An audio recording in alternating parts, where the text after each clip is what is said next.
अकोला जिले के बालापुर तहसील के कोलासा मनारखेत क्षेत्र में सोयाबीन की फसल की अंकुरण विफल होने से किसानों के सामने गंभीर संकट खड़ा हो गया है।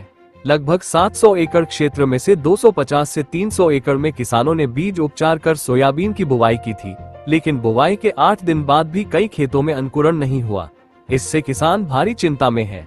वहीं हाल ही में अकोला जिला कृषि विभाग द्वारा किए गए सैंपल जांच के अंतर्गत सोयाबीन के 10 कंपनियों के सैंपल फेल पाए गए हैं। अंकुरण विफल होने के कारण किसानों के सामने दोबारा बुवाई का बड़ा आर्थिक संकट खड़ा हो गया है। प्रभावित किसानों ने प्रशासन से प्रति एकड़ 40,000 रुपये की आर्थिक सहायता देने, बीजों की गुणवत्ता की निष्पक्ष जांच कराने तथा दोषी कंपनियों और जिम्मेदार लोगों के खिलाफ कड़ी कार्रवाई करने की मांग की है। किशोर देवराम गाडगे, माझं शेत आहे 75 गट नंबर। शेतामध्ये काहीच नाही निघलेलं आहे। रवी उन्नती टाकलं मी ना, पण त्यात काहीच नाही निघलं। त्या कृषी केंद्रावाल्याला फोन लावला, तो म्हणजे 14 दिवसात वाट पहा म्हणे। आता 14 दिवस वाट पाहून काय करा साहेब म्हणे, 14 दिवसात भात पेरावं का मग? मुख्य चाललं ते पेरणं। इतर शेतकऱ्यांच्या शेतात निघलं हो, बाकीच्या शेतात निघलं ना। ज्या दिवशी पेरलं ते निघलं, ते दुसऱ्या इथं, पण माझं नाही निघलं।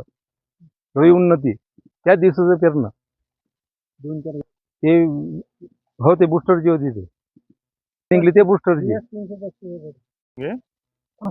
हा कैलास भोंगे माझं नाव आहे। मी 16 तारखेला 16/6 बियाणं 32 बॅगा विकत आणलेल्या अंकुर कृषी सेवा केंद्र खामगाववरून, आणि पूर्ण शेती माझी 29-30 तारखेला पेरल्या गेलेली आहे। परंतु मी त्याची बीज प्रक्रिया पण केली। बीज प्रक्रिया केल्यानंतर कंपनीचं सगळं लेबल आहे वगैरे सगळं आहे, परंतु बियाणं उगवलं नाही। त्याच दुकानावरून मी जी तूर आणली केडीएस कंपनीची, तूर 100% निघालेली आहे। तर आता शेतकऱ्यांना जीवन मरणाचा प्रश्न आहे साहेब। आता दुबार पेरणीचं संकट आलेलं आहे।